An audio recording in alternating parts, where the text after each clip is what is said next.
네, 안녕하세요. 동포세계 김용필입니다.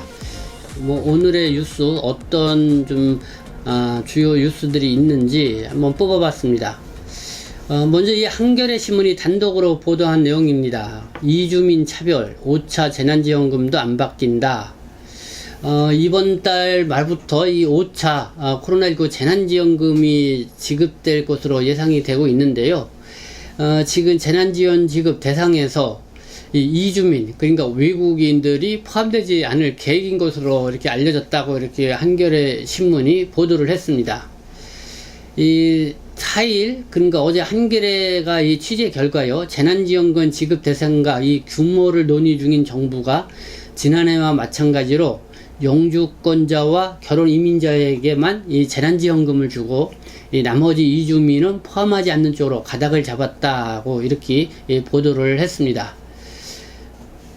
참 답답한 이야기네요. 이번에 이 재난지원금, 건강보험료를 기준 산정을 해서 이렇게 재난지원금을 지급한다 이렇게 발표를 했는데요. 대부분 이 외국인 주민, 그 영주권자, 결혼 이민자가 아닌 재동포 체류 자격이나 방문 취업 체류 자격, 기타 장기 체류하고 있는 외국인에게는 지금 재난지원금을 이렇게 지급할 그런 생각이 없는 걸로 이렇게 한겨레 신문이 이렇게 단독 보도를 했습니다. 그렇기 때문에 지금 건강보험료를 꼬박꼬박 내고 있는 외국인들이, 주민들 입장에서는 상당히 반발이 일 수밖에 없는 그런 뉴스가 아닌가 생각이 드는데요. 어쨌든 한겨레 신문이 오늘 단독으로 이렇게 첫 보도를 했기 때문에 아마 요거에 대한 향방은 어떻게 또 전개가 될지는 우리가 좀 지켜봐야 될 것 같습니다. 한국일보가요, 한국인 인종차별주의자 이런 문자들이 인도네시아 그러니까 SNS에서 뜨겁게 이렇게 공방을 벌이고 있다고 합니다. 인도네시아에서 이 반한 감정이 커지고 있다고 해요. 그래서 최근에 한참 이 올림픽이 열리고 있는데, 도쿄 올림픽이 열리고 있는데요. 아마 좀 한국이나 한국 선수 중에서 아주 이렇게 좀 인종차별적인 그런 느낌을 받을 수 있는 그런 상황들이 좀 벌어져서 좀 논란이 되고 있죠. 근데 이 인도네시아 같은 경우는 세계 어느 나라보다도 이 한국과 이 한류를 사랑했던 이 나라였는데, 최근에 이 반한 감정이 커지고 있는 분위기다라고 이렇게 한국일보가 전하고 있습니다. 이 4일 드틱닷컴 등에 따르면은 최근 한국 사격의 간판 진종호의 부적절한 발언과 사과 논란이 인도네시아 반한 감정에 불을 다시 지피고 있다 이렇게 보도를 했는데요. 그러면서 특히 한국의 이중성, 내로남불을 꼬집는 사파가 널리 퍼지고 있다. 한국인들이 백인들 앞에선 모든 인간은 동등하다. 아시아에 대한 혐오를 멈춰달라고 읍사하는 반면 동남아시아 10개국 국민들에겐 너희는 노예 인종이야 라고 비웃는 장면 등이 이렇게 인도네시아에서 이렇게 SNS를 통해서 이렇게 퍼지고 있다는 것입니다.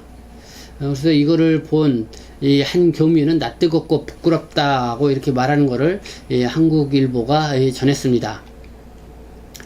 네, 중앙일보는요, 베이징에 있는 한인타운, 이 확진자가 한 명이 발생을 했는데요, 이 겹겹이 이 봉쇄를 하고 나섰다라는 보도를 했습니다.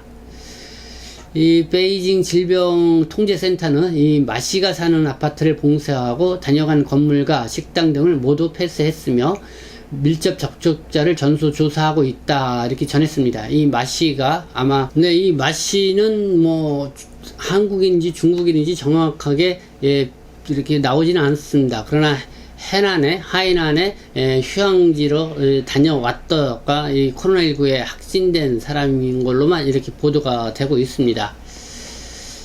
이 베이징은 허난성과 장저우, 난징 등 23개 지역에서 오는 사람의 입경을 좀 막고 있다 이렇게 중앙일보가 전했고요. 그리고 또 동시에 미국 뉴욕시도 백신 접종 속도가 정체된 상황에서 델타 변이가 급격히 퍼지자 백신 미접종자는 식당이나 체육관, 공연장, 박물관 등 실내 시설에서 입장할 수 없도록 했다 이렇게 보도를 했습니다.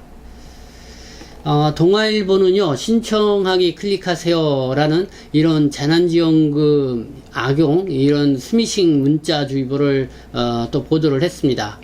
여러분들의 이 스마트폰으로 보면은 뭐 다양한 문자들이 올 것입니다.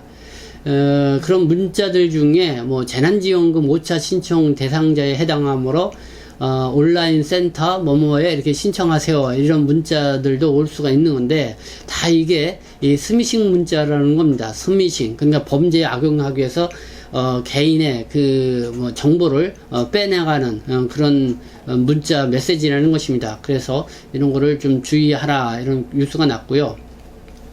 서울신문이 보도한 내용입니다. 치매 환자 계좌에서 야금야금 12억 빼돌린 간병인 구속. 네, 이 중국동포 관련 이야기입니다. 이 간병인으로 활동한 이 중국동포 분이신데 60대 여성이십니다. 이 자신이 돌보던 치매 환자의 은행 계좌에서 10억 원이 넘는 돈을 빼돌린 간병인과 이 공범이 경찰에 넘겨졌다. 이 경기 수원 남부경찰서 이 특정경제 범죄 가중처벌법상 횡령 혐의로 중국 국적의 중국동포 간병인 60대 여성 A씨와 공범인 40대 남성을 구속해 검찰로 송치했다 이렇게 밝혔습니다.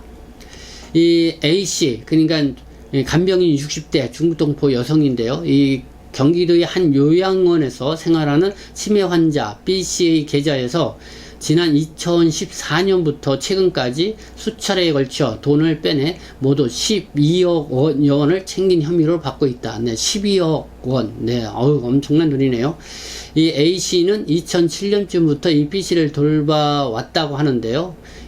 근데 2014년부터 이렇게 한 6년 동안 걸쳐서 한 12억 원의 이 통장에 든 돈을 이렇게 야금야금 이렇게 빼갔다는 것입니다.